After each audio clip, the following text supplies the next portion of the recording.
नमस्कार। एक बार फिर से आप सभी का बहुत बहुत स्वागत है परीक्षा वर्ल्ड के इस यूट्यूब चैनल में। दोस्तों, आज से हम मोस्ट एक्सपेक्टेड क्वेश्चन आंसर को पढ़ना स्टार्ट करेंगे और सामान्य विज्ञान के यानी कि जनरल साइंस के। और ये आपका मिक्स वीडियो होने वाला है। इसमें फिजिक्स, केमिस्ट्री और बायो के इम्पॉर्टेंट जो प्रश्न बन सकते हैं उनको हम आज से पढ़ेंगे। एकदम बेसिक से प्रश्न आपसे एग्जाम में पीटी की परीक्षा में पूछे जाएंगे। सामान्य जानकारी आपसे पूछी जाएगी इन तीनों और सब्जेक्ट्स की, फिजिक्स की, केमिस्ट्री की और बायोलॉजी की। तो जहाँ जहाँ से प्रश्न एग्जाम में बनते हैं इन तीनों सब्जेक्ट्स से, उनको हम यहाँ पे कवर करने वाले हैं। तो चलिए वीडियो को स्टार्ट करते हैं। वन लाइनर्स के फॉर्म में ये सभी प्रश्न आपके होने वाले हैं। तो बहुत सारी आपको यहाँ पे एडिशनल जानकारी भी दी जाएगी, जिससे आपके बहुत सारे प्रश्न और भी तैयार हो जाएंगे। तो बिल्कुल इत्मीनान से इस वीडियो को आपको देखना है। मैं आपसे वादा करता हूँ कि यह वीडियो आपके एग्जाम के लिए बहुत ही ज़्यादा इम्पॉर्टेंट हो जाएगा, क्योंकि इसमें मैंने बहुत सारे एडिशनल फैक्ट्स को भी सम्मिलित किया हुआ है, जहां से एग्जाम में प्रश्न बनते ही बनते हैं। तो पहला प्रश्न आपके सामने दिया गया है, और प्रकाश की जो तरंग दैर्ध्य होती है, जो वेवलेंथ होती है, उसको हम किसकी सहायता से मापते हैं? तो वेवलेंथ यानी कि प्रकाश की जो तरंग दैर्ध्य होती है उसको हम एंगस्ट्रॉम के माध्यम से मापते हैं। किसके माध्यम से? तो एंगस्ट्रॉम के माध्यम से प्रकाश की तरंग दैर्ध्य को मापा जाता है। तो इसके बारे में आप याद देखिएगा, ई नहीं होता है यहाँ पे, एंगस्ट्रॉम होता है, ए होता है। तो एंगस्ट्रॉम की सहायता से मापा जाता है। तो इसके बारे में आप याद रखिएगा। और इसके बाद यहाँ पे कुछ इम्पॉर्टेंट मात्रक मैंने अपलोड किए हुए हैं जो आपसे एग्जाम में पूछे जा सकते हैं। आइए उनको देख लेते हैं, इसके बाद हम वीडियो में आगे बढ़ेंगे। तो यहाँ पे आप देख पा रहे हैं कुछ मूल राशियाँ जो हमारी हैं उनको यहाँ पे मैंने सम्मिलित किया हुआ है, जहाँ से आपके एग्जाम में प्रश्न बन सकता है। तो इसको देख लेते हैं यहाँ पे। तो लंबाई का मात्रक मीटर होता है और इसका प्रतीक यम होता है। द्रव्यमान का मात्रक आपका किलोग्राम होता है और इसका प्रतीक केजी होता है। समय का मात्रक आपका सेकंड होता है और इसका प्रतीक क्या होता है? तो एस होता है। विद्युत धारा का मात्रक आपका एम्पियर होता है। आप याद देखिएगा, विद्युत धारा का मात्रक एम्पियर होता है और इसका प्रतीक जो है ए होता है। ऊष्मागतिक ताप का मात्रक आपका केल्विन होता है और इसका प्रतीक के है। इसके बाद पदार्थ की मात्रा का मात्रक हो जाएगा आपका मोल हो जाएगा। पदार्थ की मात्रा का जो मात्रक है वो मोल होता है। तो आप इसे याद देखिएगा। ज्योति तीव्रता का मात्रक आपका कैंडेला होता है। तो ये हमारी इंपॉर्टेंट मूल राशियां हैं, इनके मात्रक आप याद कर लीजिएगा, प्रतीक भी आप देख लीजिएगा और यहाँ से प्रश्न आपके एग्जाम में देखने को मिल सकता है। इसके अलावा कुछ अन्य भौतिक राशियाँ हैं, उनके मात्रक को भी आइए देख लेते हैं जो आपसे एग्जाम में पूछे जा सकते हैं। तो यहाँ पे आप देख पा रहे हैं दाब यानी कि प्रेशर हमारा पास्कल में मापते हैं। हम प्रेशर को हम पास्कल में मापते हैं। तो आप इसे याद देखिएगा, पास्कल में। ध्वनि की प्रबलता को हम डेसिबल में मापते हैं। प्रकाश की जो तरंग दैर्ध्य है उसको हम एंगस्ट्रॉम में मापते हैं। इसके अलावा नौ संचालन की दूरी जो नॉटिकल मील में मापी जाती है, इम्पॉर्टेंट है। नौ संचालन की जो दूरी होती है उसको हम नॉटिकल मील में मापते हैं। ऊष्मा को हम कैलोरी में मापते हैं। विद्युत विभवांतर को हम वोल्ट में मापते हैं। ताप को हम सेल्सियस में मापते हैं। ये चीज़ आपको पता होनी चाहिए। सब बेसिक चीज़ें मैं आपको बता रहा हूँ। बेसिक चीज़ें आपसे एग्जाम में पीटी की परीक्षा में साइंस के सेक्शन में पूछी जाएंगी। तो बेसिक चीज़ों को हम कवर करते हुए चलेंगे। आवृत्ति का मात्रक आपका हर्ट्ज होता है। जल का बहाव हम मापते हैं क्यूसेक की सहायता से। जल का जो बहाव होता है वह क्यूसेक में मापा जाता है। ओजोन परत की मोटाई आपकी डॉप्सन से मापी जाती है। डॉप्सन इकाई जो होती है इसकी सहायता से ओजोन परत की मोटाई को मापा जाता है। ज्योति फ्लक्स को हम मापते हैं ल्यूमेन की सहायता से। ज्योति फ्लक्स के मापने की इकाई क्या होती है? तो होती है ल्यूमेन। तो इसके बारे में आप याद देखिएगा। चुंबकीय प्रेरण को हम मापते हैं टेस्ला की सहायता से और चुंबकीय प्रेरण को मापने की जो इकाई है वो होती है टेस्ला। समतल कोण को हम रेडियन में मापते हैं और घन कोण को हम स्टेरेडियन में मापते हैं। तो ये कुछ इंपॉर्टेंट भौतिक राशियां थी और उनके मापन की इकाई को हमने देख लिया है। चाहे तो आप इसका स्क्रीनशॉट ले सकते हैं, चाहे तो इसका आप नोट्स बना सकते हैं, चाहे तो वीडियो को 2-3 बार आप देख सकते हैं। ये बेसिक चीज़ें आपसे एग्जाम में साइंस के सेक्शन में पूछी जाएंगी, तो ये चीज़ आपको पता होनी चाहिए। प्रश्न की तरफ बढ़ते हैं हम। तो अगला प्रश्न हमारा क्या है? विद्युत विभवांतर को मापने की इकाई आपकी वोल्ट हो जाएगी, जैसा कि हमने अभी आप देखा है। ध्वनि ऊर्जा को विद्युत ऊर्जा में रूपांतरित करने वाला उपकरण क्या कहलाता है?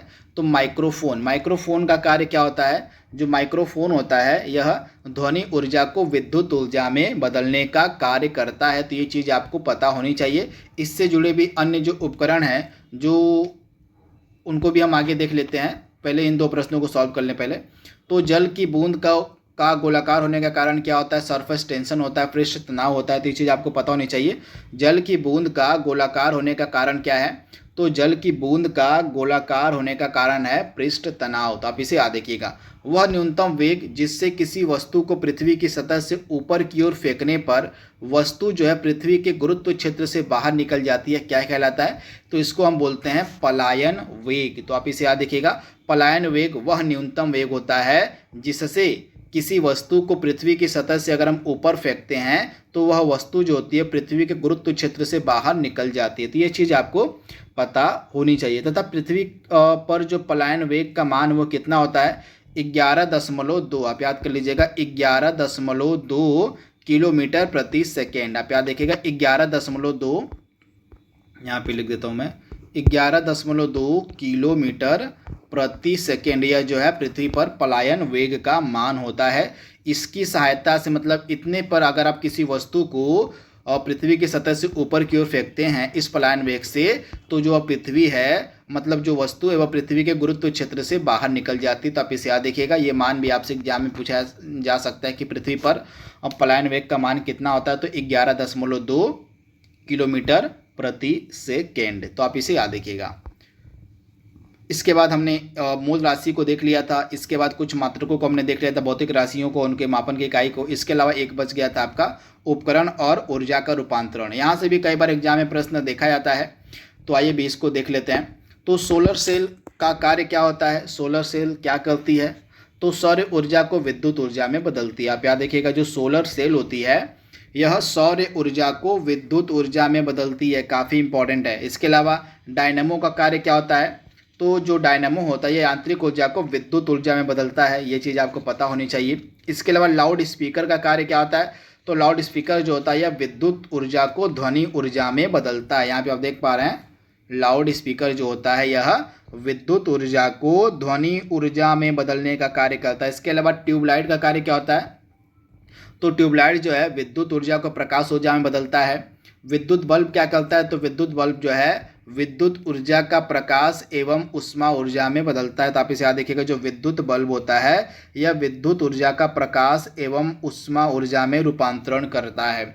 इसके बाद विद्युत सेल का कार्य क्या होता है? रासायनिक ऊर्जा को विद्युत ऊर्जा में बदलना विद्युत सेल का कार्य होता है। जो विद्युत सेल होती है यह क्या कार्य करती है? रासायनिक ऊर्जा को विद्युत ऊर्जा में बदलती है। इसके अलावा सितार, जो सितार होता है, यहाँ पे बस सितार होगा, तो सितार का कार्य क्या होता है? सितार जो है यांत्रिक ऊर्जा को ध्वनि ऊर्जा में बदलता है। जो सितार होता है यह यांत्रिक ऊर्जा को ध्वनि ऊर्जा में परिवर्तित करता है। माइक्रोफोन का कार्य क्या होता है? तो हमने अभी प्रश्न में देखा था, माइक्रोफोन क्या कार्य करता है? ध्वनि ऊर्जा को विद्युत ऊर्जा में कन्वर्ट करता है, बदलता है।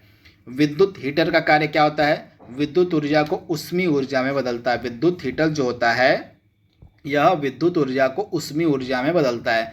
मोमबत्ती का कार्य क्या होता है? रासायनिक ऊर्जा को प्रकाश व उष्मा ऊर्जा में परिवर्तित करना। जो मोमबत्ती होती है ना, यह रासायनिक ऊर्जा को जो है प्रकाश एवं उष्मा ऊर्जा में रूपांतरित करती है। पवन चक्की का कार्य क्या होता है? गतिज ऊर्जा को यांत्रिक ऊर्जा में बदलना। याद रखिएगा आप, पवन चक्की का कार्य क्या होता है? तो पवन चक्की गतिज ऊर्जा को यांत्रिक ऊर्जा में कन्वर्ट करती है, रूपांतरित करती है। इसके अलावा विद्युत मोटर का कार्य क्या होता है? तो जो विद्युत मोटर होती है विद्युत ऊर्जा को यांत्रिक ऊर्जा में कन्वर्ट करती है। आप याद देखिएगा, विद्युत मोटर विद्युत ऊर्जा को यांत्रिक ऊर्जा में कन्वर्ट करती है, बदलती है। ये कुछ इम्पॉर्टेंट उपकरण हैं और इनके द्वारा ऊर्जा का रूपांतरण किस रूप में किया जाता है मैंने आपको बता दिया है। एक प्रश्न तो आप इससे मान के चलिए कि एक प्रश्न आपके पीईटी की परीक्षा में साइंस के सेक्शन में पूछा जाएगा, तो इसको आप याद कर लीजिएगा। काफ़ी इंपॉर्टेंट मैं टॉपिक भी आपको बता दे रहा हूँ जहाँ से एग्जाम में प्रश्न बनते ही बनते हैं साइंस के सेक्शन में। तो यह वीडियो आपके एग्जाम के लिए काफ़ी ज़्यादा हेल्पफुल होने वाला है।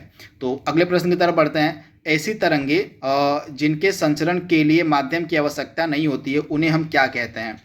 ऐसी तरंगे जिनके संचरण के लिए माध्यम की आवश्यकता नहीं होती है उन तरंगों को हम क्या कहते हैं? तो इस प्रकार की तरंगे आपकी कहलाती हैं विद्युत चुंबकीय तरंगे। आप याद रखिएगा, जो विद्युत चुंबकीय तरंगे होती हैं इनके संचरण के लिए माध्यम की आवश्यकता नहीं होती है। तो इसके बारे में आप याद रखिएगा, इंपॉर्टेंट है, डायरेक्टली आपसे एग्जाम में प्रश्न इनसे पूछा जा सकता है। तो इसके बाद जो विद्युत चुम्बकीय तरंगे, इनके प्रकारों को भी आइए देख लेते हैं। तो यहाँ पे देख रहे हैं आप, रेडियो वेव हो गई, radio wave, microwave, infrared wave, ultraviolet, X ray, gamma ray, ये जो है विद्युत चुम्बकीय तरंगों के प्रकार हैं। तो इनके प्रकार को आप याद रखिएगा, आपसे एग्जाम में इनके बारे में पूछा जा सकता है। तो आइए इनके बारे में भी थोड़ा सा डिस्कस कर लेते हैं कि इनका उपयोग कहाँ कहाँ किया जाता है। तो इसमें से सभी आपकी विद्युत चुम्बकीय तरंगें ही आप याद कर लीजिएगा, radio wave, microwave, infrared wave, ultraviolet और एक्सरे, गामा रे, ये सभी आपकी विद्युत चुम्बकीय तरंगें। इसमें से जो अवरक्त किरणें होती हैं, इनका इस्तेमाल कहाँ पर होता है? तो अवरक्त किरणें जो हैं ऊष्मा उत्पन्न करती हैं। इनका उपयोग जो है रात में देखने वाले लक्ष्य को खोजने में, टीवी, रिमोट इत्यादि उपकरणों में किया जाता है अवरक्त किरणों का इस्तेमाल। इसके अलावा जो एक्स किरणें होती हैं, एक्स किरणों का जो प्रयोग है पदार्थ भौतिक, चिकित्सा विज्ञान में किया जाता है। क्रिस्टल की संरचना को ज्ञात करने में एक्स किरणें उपयोगी होती हैं। इसके अलावा सीटी स्कैन में एक्स किरणों का उपयोग किया जाता है। तो सीटी स्कैन में भी आपकी जो एक्स किरणें हैं उनका प्रयोग होता है। तो ये चीज़ आपको याद रखनी है, भूलनी नहीं है। तो एक्स किरणों का उपयोग मैंने बता दिया है, अवरक्त किरणों का उपयोग मैंने बता दिया है। इसके अलावा जो विद्युत चुम्बकीय तरंगे होती है, सभी विद्युत चुम्बकीय तरंगों के प्रकार ही हैं। अवरक्त किरणें, एक्सरे, ऐसे भी आपके विद्युत चुम्बकीय तरंगों के प्रकार है। तो इनके बारे में आप याद रखिएगा। अगला प्रश्न आपके सामने है, वह तापक्रम जहां सेल्सियस और फ़ारेनहाइट का पाठ्यांक एक ही होता है। तो -40 डिग्री, आप याद रखिएगा, -40 डिग्री तापक्रम पर सेल्सियस और फ़ारेनहाइट का जो पाठ्यांक होता है एक समान होता है। तो -40 डिग्री आप ऐसे याद रखिएगा। समतल दर्पण की वक्रता त्रिज्या कितनी होती है? तो अनंत तक होती है। आप याद रखिएगा, समतल दर्पण की जो वक्रता त्रिज्या होती है वह अनंत तक होती है। इलेक्ट्रॉन सूक्ष्मदर्शी, टॉर्च, सर्च लाइट तथा वाहनों की हेडलाइट में उपयोग होता है कौन सा दर्पण? तो अवतल दर्पण। आप याद देखिएगा, जो अवतल दर्पण होता है, जो कॉनकेव मिरर होता है, यह इलेक्ट्रॉन सूक्ष्मदर्शी में इस्तेमाल होता है, टॉर्च में होता है, सर्च लाइट में होता है और वाहनों की हेडलाइट में प्रयोग में लाया जाता है आपका अवतल दर्पण। तो ये चीज़ आपको पता होनी चाहिए। इसके अलावा परम शून्य ताप क्या होता है? परम शून्य ताप किसे कहते हैं? तो -273.15 डिग्री सेल्सियस। आप याद देखिएगा, -273.15 डिग्री सेल्सियस तापमान को हम परम शून्य ताप कहते हैं। तो आप इसे याद रखिएगा, इंपॉर्टेंट है। सैद्धांतिक रूप से यह माना जाता है कि किसी वस्तु का जो ताप है वह -273.15 डिग्री सेल्सियस से कम संभव नहीं है। तो इसी को हम परम शून्य ताप कहते हैं। तो इसके बारे में आप याद रखिएगा, इंपॉर्टेंट है।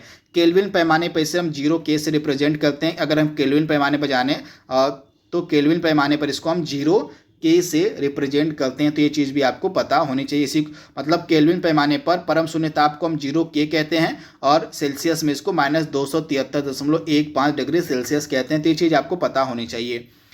इसके बाद यहाँ पे अवतल दर्पण के बारे में लिखा गया है। तो यहाँ पे आप देख पा रहे हैं, अवतल दर्पण का जो प्रयोग है इलेक्ट्रॉन सूक्ष्मदर्शी में दंत चिकित्सकों द्वारा दांत का बड़ा प्रतिबिंब देखने के लिए तथा सेविंग मिरर के रूप में जो है अवतल दर्पण का इस्तेमाल होता है। यानी कि सेविंग मिरर का क्या मतलब? सेविंग मतलब जो दाढ़ी बनाने वाला मिरर होता है ना, उसमें भी आपका अवतल दर्पण का प्रयोग होता है। इसके अलावा टॉर्च हो गया, सर्च लाइट हो गई, वाहनों की हेडलाइट हो गई, इसमें अवतल दर्पण का प्रयोग होता है। इसके अलावा सौर भट्टियों में सूर्य के प्रकाश को केंद्रित करने के लिए भी आपका अवतल दर्पण इस्तेमाल में लाया जाता है। इसके अलावा सोलर कुकर में भी आपका अवतल दर्पण ही प्रयोग में लाया जाता है। तो ये चीज़ आपको पता होनी चाहिए। अगला इंपॉर्टेंट प्रश्न आपके सामने है, किसी परमाणु के नाभिक में उपस्थित प्रोटॉनों की संख्या क्या कहलाती है? और किसी परमाणु के नाभिक में उपस्थित प्रोटॉनों की संख्या क्या कहलाती है? तो उसको हम परमाणु संख्या कहते हैं। तो आप इसे याद रखिएगा। वह पदार्थ जो जल में घुलने पर हाइड्रोक्साइड आयन देते हैं क्या कहलाते हैं? क्षारक कहलाते हैं। वह पदार्थ जो जल में घुलने पर हाइड्रोक्साइड आयन देते हैं वे क्षारक कहलाते हैं। कृत्रिम वर्षा कराने के लिए किसका प्रयोग होता है? तो सिल्वर आयोडाइड का। आप याद देखिए, कृत्रिम वर्षा कराने के लिए सिल्वर आयोडाइड का प्रयोग किया जाता है।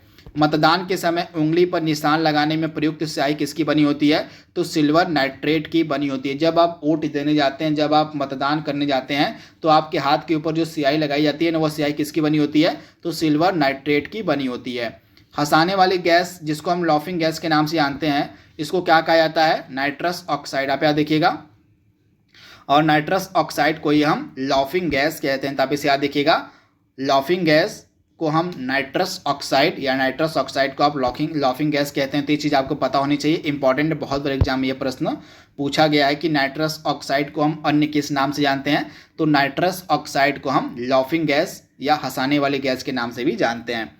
अगला प्रश्न आपके सामने दिया गया है, जंतु जगत का सबसे बड़ा संघ क्या होता है। तो जंतु जगत का सबसे बड़ा संघ होता है संधिपाद यानी कि आर्थ्रोपोडा। आप याद देखिएगा, इंपॉर्टेंट है। सूक्ष्म जीवों से प्राप्त वे तत्व जिनका उपयोग सूक्ष्म जीवाणुओं को नष्ट करने के लिए किया जाता है वे क्या कहलाते हैं। तो प्रतिजैविक उसको हम कहते हैं। सूक्ष्म जीवाणुओं से प्राप्त ऐसे तत्व जिनका उपयोग सूक्ष्म जीवाणुओं को नष्ट करने के लिए किया जाता है, इसको हम प्रतिजैविक कहते हैं। मानव शरीर में पाए जाने वाली सबसे बड़ी कोशिका कौन सी है। तो अंडाणु है। आप याद देखिएगा, मानव शरीर में पाई जाने वाली सबसे बड़ी कोशिका जो आपकी है वह अंडाणु है। और टमाटर के लाल रंग के लिए उत्तरदायी वर्णक पिगमेंट कौन सा होता है। तो लाइकोपिन। लाइकोपिन नामक वर्णक के कारण, पिगमेंट के कारण जो है टमाटर का जो रंग होता है वह लाल होता है। तो आप इसे याद देखिएगा। मानव शरीर का वह आंतरिक भाग जिसमें पाचन क्रिया नहीं होती। आप याद देखिएगा, मानव शरीर का वह आंतरिक भाग जिसमें पाचन क्रिया नहीं होती है, लेकिन इसका कार्य कुछ जल, खनिज व औषधि का अवशोषण करना होता है, इसको हम क्या कहते हैं। तो बड़ी आंत, यानी कि हमारी जो लार्ज इंटेस्टाइन होती है, जो हमारी बड़ी आंत होती है, इसमें पाचन क्रिया नहीं होती है, लेकिन इसके अंदर कुछ जल, खनिज और औषधि का जो है अवशोषण होता है। तो ये चीज़ आप याद देखिएगा, बड़ी आंत आपका राइट आंसर हो जाएगा। चलिए कमेंट बॉक्स में आप हमें बताइए कि जो मैक्सिमम पाचन क्रिया होती है वो हमारे शरीर के किस भाग में संपन्न होती है। इसका जवाब आप कमेंट बॉक्स में देंगे कि जो पाचन क्रिया होती है वह हमारे शरीर के किस भाग में संपन्न होती है। इसका जवाब आप कमेंट बॉक्स में दीजिएगा। तो यहाँ पे अन्य एडिशनल फैक्ट्स को आप देख लेते हैं। यहाँ पे किस वर्णक के कारण किसका रंग लाल होता है, पीला होता है, इसको देख लेते हैं। एग्जाम में आपसे पूछा जा सकता है। तो सेब का जो लाल रंग होता है ये एंथोसाइनिन के कारण होता है। सेब का जो लाल रंग होता है ये एंथोसाइनिन के कारण होता है। इसके अलावा टमाटर का लाल रंग लाइकोपिन के कारण होता है। पपीते का पीला रंग कैरिका जैंथिन के कारण होता है। गाजर का रंग जो है कैरोटीन के कारण होता है। और हल्दी का रंग जो पीला होता है वह किसके कारण होता है। तो जैंथोफिल के कारण होता है। तो ये चीज़ आपको पता होनी चाहिए। वर्णक कई बार एग्जाम में पूछ लिए जाते हैं, तो उसी का यह प्रश्न आपके सामने डिस्कस किया जा रहा है कि किस वर्णक के कारण क्या होता है। आपसे एग्जाम में इसके बारे में पूछा जा सकता है, तो आप इसे याद कर लीजिएगा। इसके अलावा यहाँ पे भी एडिशनल फैक्ट लिखा गया है, संसार की सबसे छोटी कोशिका जो है माइकोप्लाज्मा गैलीसेप्टिकम मानी जाती है, जो कि एक परजीवी जीवाणुओं की कोशिका होती है, जिसको हम संसार की सबसे छोटी कोशिका कहते हैं। इसके अलावा संसार की सबसे बड़ी कोशिका शुतुरमुर्ग के अंडे की होती है। मानव शरीर की अगर हम बात करें तो मानव शरीर में पाई जाने वाली सबसे छोटी कोशिका सेरिबेलम की ग्रेन्यूल सेल होती है। आप इसे याद देखिएगा। मानव शरीर की अगर हम बात करें तो मानव शरीर में पाई जाने वाली सबसे छोटी कोशिका सेरिबेलम की ग्रेन्यूल सेल होती है। मानव शरीर में पाई जाने वाली सबसे बड़ी कोशिका अंडाणु होती है। तो ये एडिशनल फैक्ट आपको साथ में याद करते हुए चलना है। ये दोनों चीज़ें बहुत ज़्यादा इंपॉर्टेंट है। रंग आप देख लीजिएगा, किस वर्णक के कारण सेब का रंग लाल होता है, किस वर्णक के कारण टमाटर का रंग लाल होता है। कई बार एग्जाम में पूछा था इससे प्रश्न, इसी कारण से जो है इसको मैंने यहाँ पे सम्मिलित किया हुआ है। तो इसको आप देख लीजिएगा, इम्पॉर्टेंट है। इसके बाद यहाँ पे सायनिन होता है, इस प्रकार से एंथोसा के बाद यह आएगा आपका सायनिन होता है ना। तो एंथोसायनिन के कारण जो है आपका जो सेब होता है उसका रंग लाल होता है। बाकी सब यहाँ पे करेक्ट एकदम है। यहाँ पे बीच में सा के और यहाँ पे एंथोसायनिन होता है, इस प्रकार से लिखा आएगा आपका। मैं लिख देता हूँ एंथोसायनिन। तो इसके कारण, इस पिगमेंट के कारण जो है सेब का रंग जो है लाल होता है। अगला प्रश्न आपके सामने है, मानव शरीर की एकमात्र धमनी जिसमें अशुद्ध रक्त बहता है वो होती है फुफ्फुस धमनी। आप याद देखिएगा, फुफ्फुस धमनी में जो है अशुद्ध रक्त बहता है। तो आप इसे याद देखिएगा। लाल रक्त कणिकाओं का कब्रगाह हम किसे कहते हैं। आरबीसी जो होती हैं, रेड ब्लड सेल्स जो हमारी होती है, जो लाल रक्त कणिकाएं होती हैं, और इनका जो है कब्रगाह हम प्लीहा को कहते हैं। आप इसे याद देखिए कि प्लीहा यानी कि स्प्लीन जो है यह आरबीसी का कब्रगाह कहा जाता है। तो इसके बारे में आप याद देखिएगा। मानव की चेतना तथा तर्क एवं बुद्धि का केंद्र होता है प्रमस्तिष्क यानी कि सेरिब्रम को हम मानव की चेतना तथा तर्क एवं बुद्धि का केंद्र कहते हैं। कुष्ठ रोग किसके कारण होता है, आपसे एग्जाम में पूछा जा सकता है। तो कुष्ठ रोग जो है आपका बैक्टीरिया के कारण होता है, तो आप इसे याद रखिएगा। और मलेरिया रोग की प्रभावी औषधि कुनैन का निष्कर्षण किससे होता है, तो सिनकोना की छाल से होता है कुनैन का निष्कर्षण। तथा कुनैन जो है यह मलेरिया रोग की एक प्रभावी मेडिसिन है, औषधि है, तथा कुनैन का जो निष्कर्षण है यह सिनकोना की छाल से होता है। इसके बाद यहाँ पे आप देख पा रहे हैं जीवाणु जनित रोग, विषाणु जनित रोग, प्रोटोजोआ जनित रोग और कृमिजन्य जनित रोग। इनको आप देख लीजिएगा वीडियो को एक बार इत्मीनान से रोक कर कि जीवाणु से कौन कौन से रोग होते हैं, विषाणु से कौन कौन से रोग होते हैं, प्रोटोजोआ से कौन कौन से रोग होते हैं और कृमिजन्य से कौन कौन से रोग होते हैं। यहाँ से एग्जाम में एक प्रश्न तो आपके पूछा ही जाएगा, तो इसको वीडियो को पॉज करके रोक कर इत्मीनान से देख लीजिएगा। अगले प्रश्न की तरफ बढ़ते हैं हम। ध्वनि तरंग का वेग सबसे अधिक किसमें होता है, तो ठोस में होता है। आप याद कर लीजिएगा, ठोस में जो है ध्वनि तरंग का वेग सबसे ज़्यादा होता है। बस ड्राइवर के पास लगा हुआ दर्पण किस प्रकार का होता है, तो उत्तल दर्पण होता है। आप याद देखिएगा, बस ड्राइवर के पास जो दर्पण लगा होता है वह उत्तल दर्पण होता है। द्रवित पेट्रोलियम गैस किसका मिश्रण होती है, यानी कि जो एलपीजी गैस होती है किसका मिश्रण होती है, तो एथेन, ब्यूटेन और प्रोपेन का मिश्रण होती है एलपीजी गैस। इसके बाद रक्त का पीएच मान कितना होता है, तो 7.4 होता है रक्त का पीएच मान। स्तनियों यानी कि जो मैमल्स होते हैं के हृदय में कुष्ठ मतलब कुल कोष्ठ की संख्या कितनी होती है, चैम्बर की यहाँ पे बात हो रही है, कितने चैम्बर होते हैं आपके स्तनियों में, मतलब जो स्तनीय जीवधारी होते हैं उनके हृदय में चैम्बर की संख्या 4 होती है। तो इसके बारे में आप याद रखिएगा। तो इस प्रकार से 30 इंपॉर्टेंट प्रश्नों के अलावा बहुत सारे एडिशनल फैक्ट्स और पॉइंट को हमने यहाँ पे कवर किया है। यह वीडियो आपके एग्जाम के लिए बहुत ही ज़्यादा महत्वपूर्ण है। यह इसका पार्ट 1 था। पार्ट 1 आपको कैसा लगा कमेंट बॉक्स में आप जरूर बताइएगा। तो आज के लिए बस इतना ही। Thank you, thanks for watching, thank you.